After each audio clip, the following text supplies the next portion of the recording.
দু একটা কথা একটু শুনে নি। গুরুদেবেরই গল্প।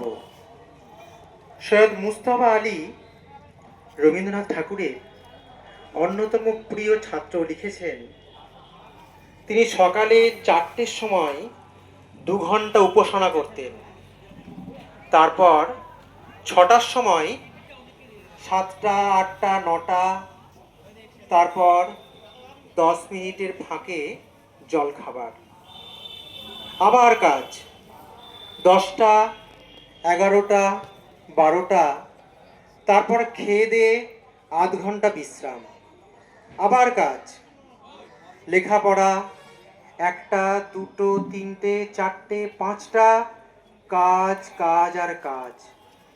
5টা থেকে 7টা ছেলে মেয়েদের গান শেখাতেন বা দিনুবাবুর আসরে বসে গান শুনতেন বা গল্প সল্প করতেন।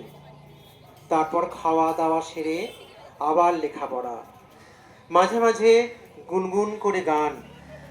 8টা থেকে 11টা পর্যন্ত এই অমানসিক কাজ করার ক্ষমতা ছিল আমাদের গুরুদেবের। আর কি অপরিসীম তার জ্ঞান তৃষ্ণা। মানসিক অবসাদের সম্মুখীন হতে হয়, রবীন্দ্রনাথ সেখানে একটা বিরাট আশ্রয়।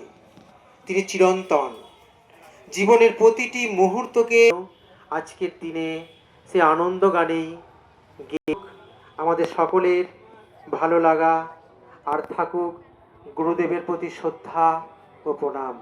নমস্কার।